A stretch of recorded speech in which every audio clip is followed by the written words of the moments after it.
Hey guys, it's Megan, and today I'm back with another 5 ways to fill your sketchbook video. This is the #1 most requested video on my channel.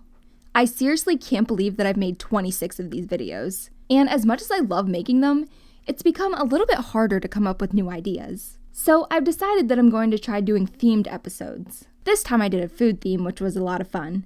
And if you have any suggestions for future themes, make sure to leave them down below. So with all that being said, let's just get into it. Idea number 1 is to paint with coffee, tea, or anything else that you can find in your kitchen.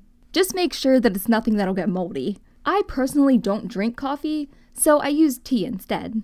That's one of those things, like I wish I could like black coffee, but I can only drink it if it's in like a Starbucks Frappuccino or something. And a lot of people don't even consider that coffee, so I don't know, don't come at me. Anyways, for this page, I drew a girl drinking a cup of tea. I stuck to a mostly brown neutral color palette for this page. I kinda cheated with this one, not gonna lie, because I colored the main part of the drawing with my Ohuhu brush markers. And I just used the tea for the background. Let's be real, this is mostly because this stuff works kinda like watercolor, and I suck at watercolors. Like, I've said it before, I'll say it again. I probably will be saying it for a while. I also kinda messed up on her face. I'm a little bit out of practice, but I tried to save it with some colored pencils. Like I always say, I am definitely not a professional, and I just make these videos for fun. I wanted my tea to be a bit more saturated, but I didn't want to have to wait forever, so I filled a mug with about a 1/4 cup of hot water, and I let the tea bag sit in there for about an hour. I used the tea to paint these lines in the background. If you want to use your tea to paint a whole entire scene, you can add shadows by using multiple layers of it. Or you could try using different flavors of tea to see if they give you different colors. If you want to get really fancy, you could like spill a little bit of it on the page and try to turn the shape into something. I let that dry, and here's how the finished page turned out. Like I said, you could definitely get way more creative with this prompt than I did, but I still kind of like it. Idea number 2 is to draw some of those cute bento box lunches. For some reason, I remember this being a trend a few years ago, and I totally got sucked into these videos. I used to watch a channel called The Family Fudge.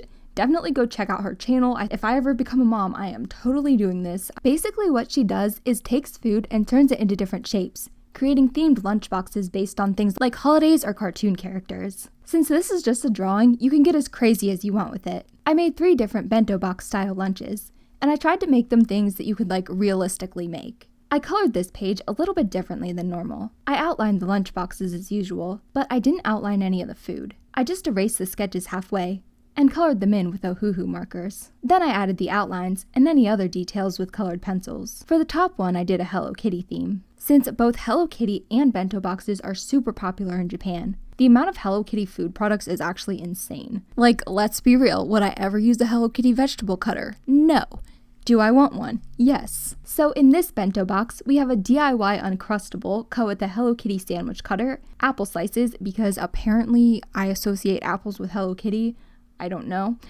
Carrots cut to look like flowers, ranch for the carrots, and some bunny grams. For the second one, I did an Animal Crossing theme. I haven't played any of the more recent versions except for Pocket Camp, but I was obsessed with the DS version of this when I was younger. This one was a little trickier to come up with because I couldn't find any commercially made Animal Crossing like cookie cutters or anything. So for this one, I did a chicken Caesar salad in the main compartment, and the leaf on top is cut out of one of those spinach tortillas. The thing that I've noticed about these bento box things is that a lot of times people just add things that are really not necessary. They're just there to go with the theme, so that's why that's there. I also put in grapes, the salad dressing, and a Tom Nook shaped cookie. I figured I could 3D print a cookie cutter for that part. And for the last one, I did a Muppets theme. Kermit was made from an apple and some marshmallows. I totally stole that from Pinterest, and he has some grapes behind him. And in the other compartments, I put some peanut butter for the apple, some multicolored goldfish, and some French bread pizza. And I picked pizza because there's a Muppet-themed pizza restaurant at Disney World, and I guess if you want to be morbid, you could say that the pepperoni's for Miss Piggy. But anyways, here's how the finished page turned out. Let me know in the comments, what's your favorite pizza topping? Personally, I am super basic, and I either get it plain or with pepperoni. This next idea is something a little unconventional, but it's a lot of fun. The idea is to create a painting using plastic silverware. You could technically use normal silverware, but I probably wouldn't recommend it. I used a fork, knife, and a spoon to paint this desert nature scene. If you've ever tried painting with a palette knife, this is the same idea. I went all in with this one. For the sky, I put lines of white and light blue paint on the top 2/3 of the page. Then I used a spoon to spread it out. I feel like this technique works better if your paint's a little bit thicker, like the Liquitex Basics paint or Arteza's acrylic paint. Craft paints like Apple Barrel and Craftsmart work well too, but you might want to mix them with some gesso or texture paste to make them a little less runny. You can actually make your own gesso and texture paste pretty easily, and you probably already have everything that you need to make it in your kitchen. I'll link my recipes in the description. I made mountains at the bottom of the page by drawing a zigzag line with some paint and spreading it downward with a plastic knife. I picked 3 colors for the mountains, starting with the lightest color in the back and working my way toward the darkest color in the front. Since this was a good bit of paint, I let it dry before moving on to the next step. I added cacti to the foreground of the painting by squeezing out the general shape with paint, then spreading it out with the edge of a fork. I used some of the excess green paint to make some small cactus plants. I wanted to put pink flowers on some of the smaller plants, but I realized that my pink paint was dried out. And I tried to get the paint on there with a fork, but it almost had the texture of like polymer clay.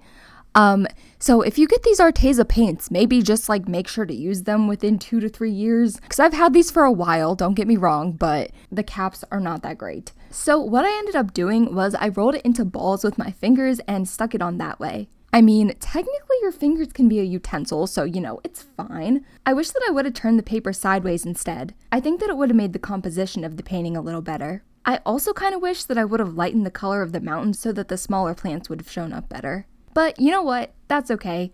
I think that being able to recognize where you can improve just means that you're getting better at art. Like, my brain knows what to do, but my hands just haven't caught up yet. Another thing you could do is draw a recipe. I'm pretty sure I've done this one before, but I like the idea because it lets you draw something different than your typical people or animals. I've been obsessed with making smoothie bowls this year. So the recipe that I drew was for a DIY Dole Whip. Now, full disclaimer, this is not the real recipe.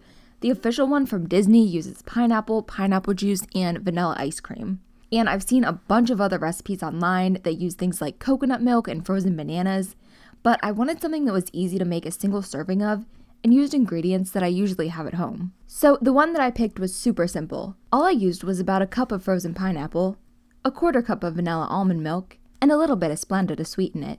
Technically, it's more of a pineapple smoothie bowl, but Dole Whip is just like shorter, easier to write, easier to get your point across. Let me know in the comments, have you ever been to any of the Disney parks? I've been to Disney World twice. I mean, I liked it was fun.